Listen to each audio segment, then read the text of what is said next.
mahilig ka sa alimasag, para sa'yo ito. Ang lamang dagat na ito, bilyones ang hatid sa ekonomiya dahil ang laman nito for export sa ibang bansa. Isa ang Negros Occidental sa top producers ng blue crab o alimasag.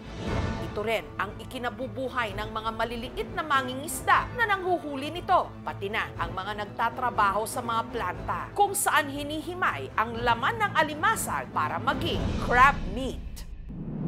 Pero may banta ngayon sa mga maliliit na mag-aalimasag ng probinsya at sa lahat ng mga maliliit na mangingisda sa buong Pilipinas. Makakaagaw na kasi nila sa kanilang karagatan ang mga higanting commercial fishing vessel. Nitong Agosto lang kasi, pinahintulutan na ng Supreme Court ang mga commercial fishing vessel na mangisda sa mga municipal water kung saan namamangka ang mga maliliit na mangingisda gamit lang ang kanilang mga simpleng bangka at lambat. Ang desisyong ito ng Korte Suprema, sakop at apektado ang municipal water ng lahat ng mga probinsya sa buong bansa, kabilang na ang 20 mga bayan ng Panay, 25 bayan ng Negros Occidental at 5 bayan ng Guimaras. Suma total, 30,000 mga pamilya ng 5,000 mag-aalimasag.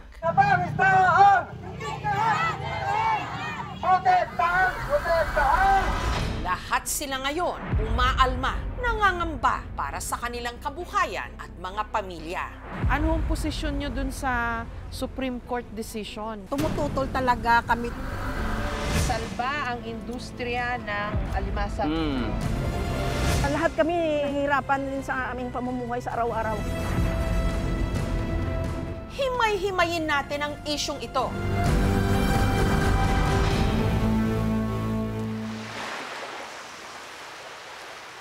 Nitong Huwebes, bumiyahe ako pa Negros Occidental.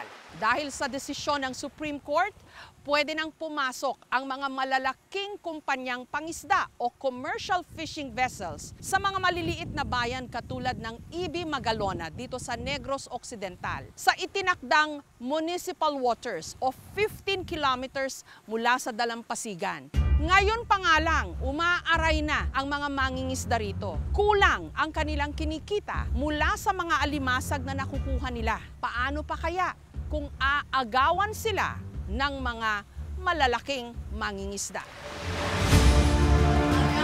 Ang blue crab meat production, 2 billion peso industry. Ang Pilipinas ang third largest producer ng blue swimming crabs at second largest exporter ng blue swimming crabs sa US. Maraming crabs, particularly yung blue swimming crabs sa Negros Occidental kasi marami silang pagkain.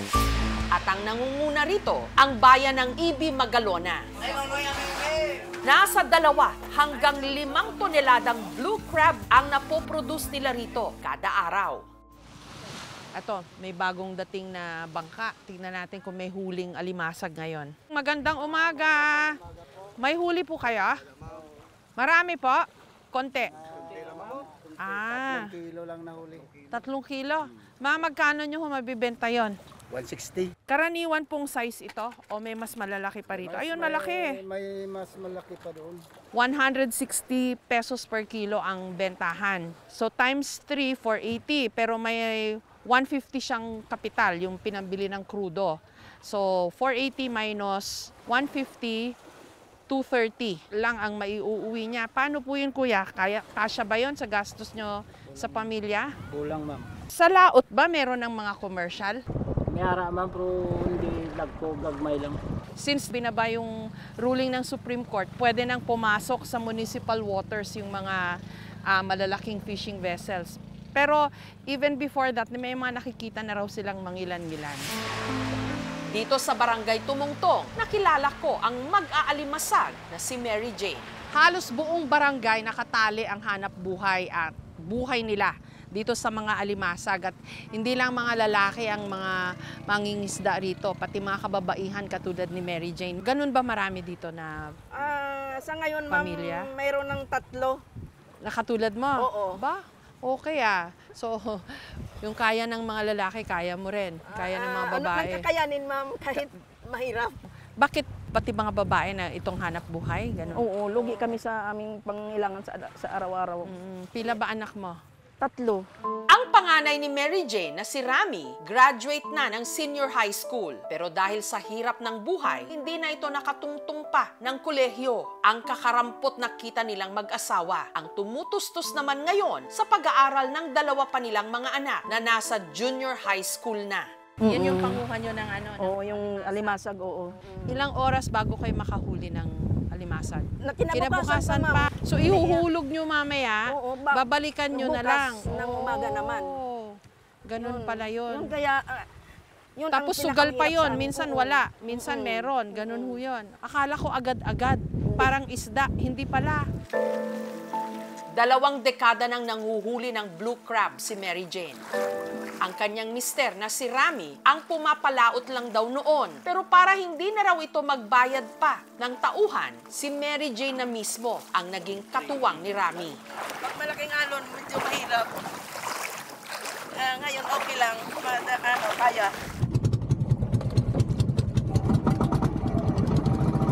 Maganda kung ganito yung panahon. Pag masama yung panahon, parang buhay talaga.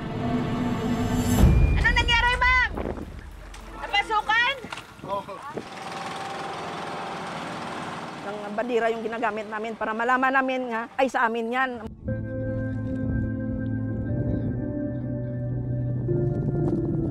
Medyo mabigat. Tinitiis lang yung bigat. Makuha mo lang gamit mo. Yung lalaki, crab. Sa 2 araw namin na nakalatag doon sa laot, bali 2 kilo lang ang aming huli. Kunti lang yung huli namin. Mas marami siya kung peak season siya. Anong buwan yun? May to August, Mga magkano kada araw yon? makuha namin mga 15 kilos, 18 kilos. Morning! 1 kilo na siya, ma'am. Ang kinita ni Mary Jane, 160 pesos. Kulang na kulang sa kanilang mga pangangailangan. Wag mo na yung krodo bawas, bukas na lang. Pambili mo na bigas. Alam mo na yung Supreme Court decision? Oh, ma'am. Sana, wag na ilang payagan. Sa kamahalon, sang balaklon subong, ang amon kita sa daw kulang. Kasi may mga estudyante pa kaming pinapaaral. Kasi kung papayagan silang papasok dito, kahit grade 12 siguro hindi kami makapatapos. Lahat kami hirapan din sa aming pamumuhay sa araw-araw.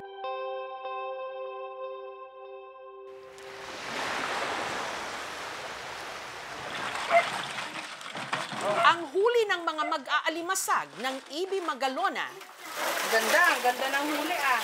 Kanina lang huli ito? ibinibenta sa mga bagsakan, katulad ng kinaanalin. Tapos, kikiluhin na. Lalagay po sa lutuan. Ay, Lalagay po ibubuhos. dyan, ibubuhos yan po. Okay. Sa basket. Isang salangan, ilang kilo na yan? 36 po. 36. 15 minutes yung... Bali may oras po kami sinusunod. Kasi pag sobra po yung minutes, hindi rin po yung magandang quality. In-steam ang mga alimasag sa loob ng 15 minuto. Sabi mo yung presyo nakadepende sa presyo sa Amerika? Bakit doon ba nagpupunta yung produkto nyo? Opo. Nakalagay ba made in the Philippines? Hindi po, kasi sa akin, bali supplier lang po ako ng crab meat. Ayun, ang ganda. Pagkaluto, dinadala ang mga alimasag sa bahay lang ni Naanalin na katas din ng alimasag. Okay, so magsusot muna tayo ng net Pasok po tayo, ma'am. kasi para hindi malagyan ng buhok yung mga pinaprocess nilang alimasag. May women power dito sa proseso ng alimasag. Karamihan, kamusta kayo? Ay, may lalaki rin pala. Oo. Ang laking kabuhayan pala talagang hatid, no, ng alimasag. Ito yung pinakamahal na part. Yung galing sa katawan mismo. Opo, opo. Okay, okay. Hindi Actually, ko parang alam. mas malasa yung mga Mas sipit-sipit maganda niya eh. yung Pero mas malaman kasi yung katawan. Ang mga alimasag, hinihimay bago raw dalhin sa Cebu, kung saan ang mga ito inilalagay sa mga lata bago i-export. Si ate, ang galing oh. Anong gamit mo ate, kutsilyo? Anong pinakamahirap? Yung sipit? Siya. So, sa kanya yung pinakamahirap. Mabusisi kasi yan, ma'am. Pwede sumubok? Oo. Ayaw.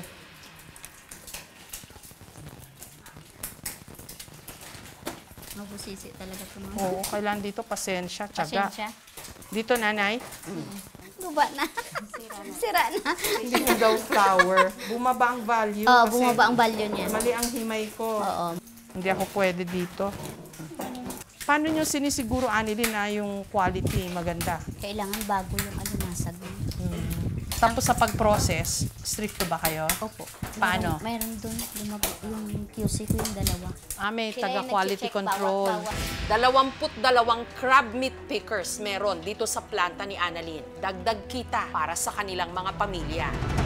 Kapag pinayagan na ang mga commercial fishing vessel na mangisda sa kanilang karagatan dito sa EB Magalona, nangangamba ngayon si Annalyn na baka maapektuhan din ang kanyang negosyo, lalo na ang nasa 60 nilang mga trabahador. Siguro hindi kami papayag kasi pag mapasok na yung malalaking ang isda, paano na lang yung ganito lang yung buhay namin.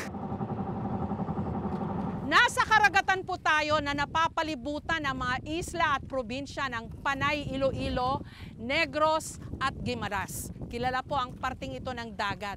Sa yamang dagat na nagbibigay sa kanila, hindi lang ng milyones, kundi bilyones, pati na rin sa pambansang ekonomiya.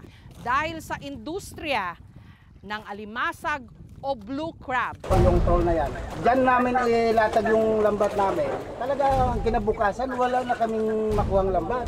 Sa laot, itinuro ng aming bangkero ang isang malaking bangka na nagsasagawa raw ng illegal fishing. Sa mga mangingisda naman, magkakakilala sila kahit sa laot. Sa ngayon, sabi ng aming bangkero, alam na alam daw nila na may mga illegal fishermen dito sa lugar. Katulad noon sa malayo, troll daw yon, mga malalaking mga pangisda na yung mga gamit nila nasusuyod kahit yung mga maliliit na mga isda. Ayon sa Philippine Fisheries Code of 1998 o ang Republic Act 8550, maituturing na small-scale fishing vessel ang mga bangkang kayang humuli ng 500 kilos hanggang 3 toneladang lamang dagat kada araw. Medium scale naman ang mas malalaking mga bangka na ang bigat 20.1 to 150 gross tons at karaniwang ginagamit ng mas advanced na pangingisda katulad ng trolling. Habang ang may laking 150 gross tons pataas o ang mga malahiganting mga barko na may kakayahang pumalaot sa mas malalim na karagatan, maituturing ng large-scale commercial fishing. Per hour, yung mga commercial fishing vessels, 3,000 na kilo yung kaya nilang makuha. Yung mga mangingisda natin na ang gamit lang ay simpleng mga lambat, kalahating kilo lang. So, ganun kalaki talaga yung diferensya. Tanong ng mga mangingisda rito, bakit daw ba ganon? Kung sino yung mga maliliit, siya pang parang pinapahirapan. Yung local government unit ho dito, anong sinasabi ho sa inyo tungkol dito sa isyong ito? Hindi pa naman kami nakapag-usap sa kanila, ma'am, kasi nalaman lang namin yung issue last January 31 lang. Sinubukan naming kunin ang panig ng LGU o ng lokal na pamahalaan ng EB Magalona tungkol sa isyong ito, pero tumanggi sila. Mula EB Magalona, bumiyahe rin kami sa katabing bayan ng Manapla, kung saan ang mga mangingisda nangangamba rin ngayon dahil sa naging desisyon ng Korte Suprema.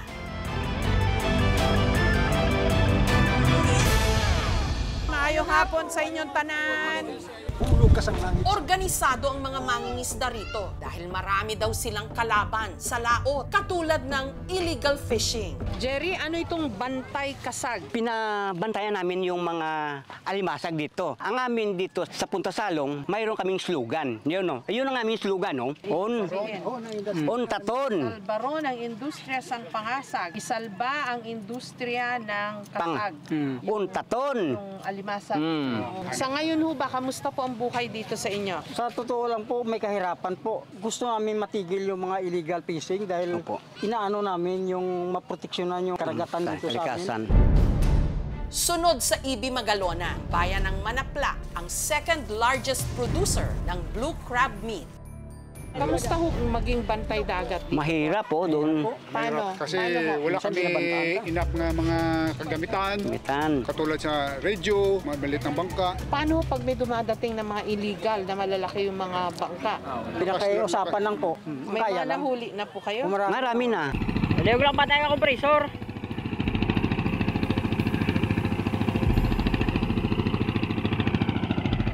Liwag lang ko pa tayo kompresor ah. Batay dagat ah, may gabi ah. Kayong compressor, isa na sa illegal fishing, yung mga active, kagaya ng troll, sumisira ng mga coral. Yung mga commercial ho ba nakakapasok din? Minsan pumasok dito. Paalam nyo ho sa itsura ng bangka? Oo, malalaking bangka. So kahit wala pa yung desisyon pala ng Korte Suprema, pumapasok na. meron ng mga... Mayroon na. Nitong Biyernes ng gabi, habang nagro-ronda ang mga bantay dagat sa dalampasigan ng barangay Punta Salong, may namataan daw silang ilaw sa laot. Ayun o, yung malaking ilaw. Ay, ano din po iyan? Oo, yun. Lahat na dito. Siklog. Maka-operation na. Ayon sa kanila, ang mga ito galing sa tinatawag na siklo o yung medium-scale commercial fishing vessel. Iyan po malalaking ilaw, sir? Yan ang tatlong malalaking ilaw. Parang super light yan eh. Pag more than 3 gross tonnage, Kailangan hindi na asawa pumapasok sa 15 kilometers. Yung may ilaw na hanggang 5 kilometers lang yan. Baka ito rin daw ang isa sa mga commercial fishing vessel na meron ng pahintulot mula sa munisipyo para manghuli sa kanilang laot. Pero kahit gusto man daw lapitan ng mga bantay dagat ang mga ito, wala naman silang mga sariling bangka. sa ngayon kasi hindi namin maano sila dahil unang-una may permit yung 25 dyan sa kanila. At saka maraming tao yan. Maraming tao yan. Maraming crew yan. Kaya hindi namin kaya sila. Hanggang tingin na lang kami kasi abot na naman. Matagal na oras kaming gumugugol doon sa laot, makakuha lang kami ng alimasag at saka isda. Kasi kung makapasok yung commercial fishing, maraming mga seagrass, corals nga masisira pa. Hindi ho ba nyo nalaman na may ganun kaso? Hindi po. Igo namin nalaman na doon na sa Supreme Court, lumabas ng katutong desisyon. Yun na lang. Baka benepisyo niyan, yung mga may mga pira. Pero kami nga mga duka, mga hirap, masyado apektado niyan. Pero yung kaso ho sa Supreme Court, yung sa parte ho ninyo, may kumuha po ba ng panig nyo? Wala pa po. Ako po, sa inyo ko lang po nalaman yan, na ganun pala yun nasa Supreme Court na. So bago ho nun, hindi nyo pala alam? Hindi po namin alam. Hindi ka mo naka-meeting na, Jen. Kaya pala po wala na pala kami huhulihin dyan. Pag nagkataon ho. Pag nagkataon.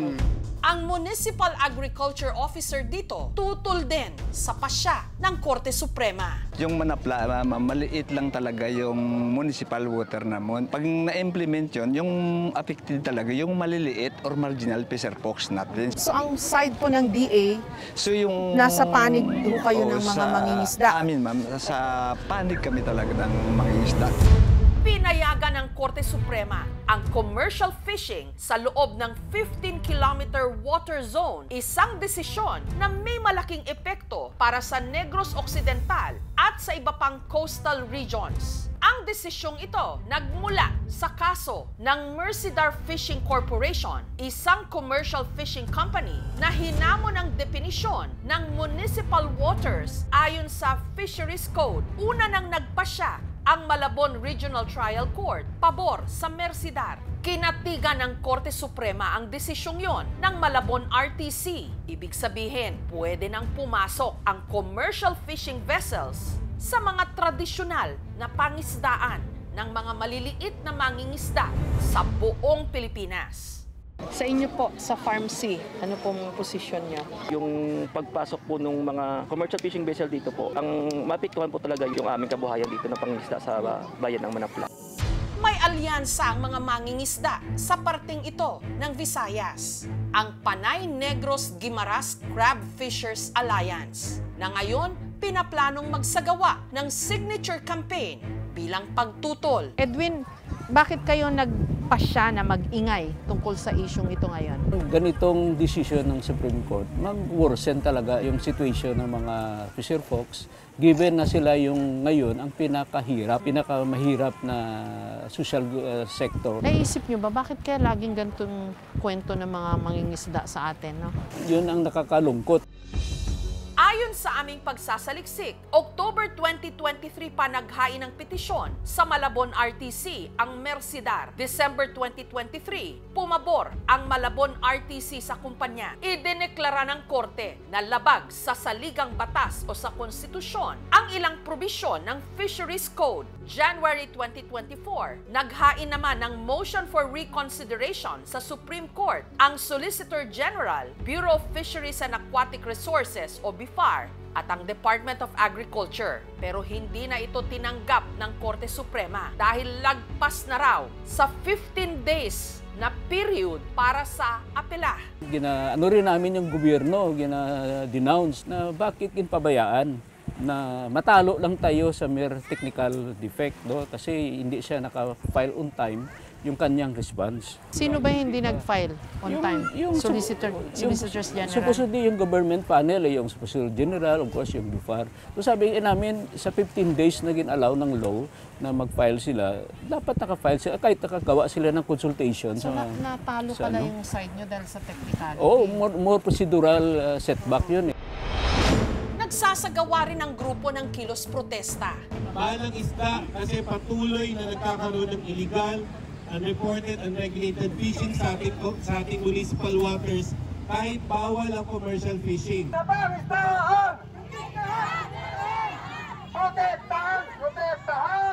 Now we're also reeling from the impacts of climate change, ma-aggravate ang condition. This is going to be not just a food security issue, but a national security issue. We will uphold our duty to protect our municipal waters and the livelihood of our people. Sa Kongreso, may ipinasa ng resolusyon para agarang paimbestigahan ang epekto ng pagpasok ng commercial fishing sa itinakdang municipal waters o 15 kilometers mula sa dalampasigan ng mga bayan-bayan. Bago pa dumating itong desisyon, pwede mag-apply yung mga commercial vessels pero kailangan dumaan pa sa local na ordinance. Kaso lang, sa desisyon na to, ibig sabihin hindi na kailangan pang dumaan sa LGU para ma-exempt. Samantala, ang Department of Agriculture nagpahayag na ng pagtutol sa Supreme Court decision. The Department of Agriculture, through the Office of the Solicitor General, has filed a motion for consideration with the Supreme Court to overturn a decision allowing commercial fishing vessels access to municipal waters previously reserved for small-scale fishers under the Fisheries Code. At a depth of 7 fathoms, or 12 meters, corals are at risk, and our scarce marine resources could face further depletion.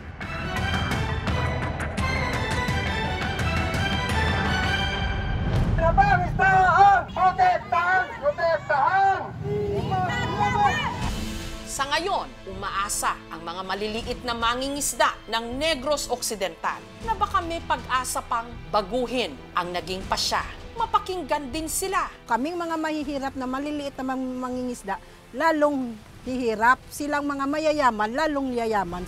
At ang kanilang mga hinaing bago sila agawan ng pagkakataon na wag palalong lumubog sa kahirapan. Halos dyan po kami nabubuhay. Ngayon, kung kukunin pa nila yun, paano na talaga yung mga maliliit kagaya namin?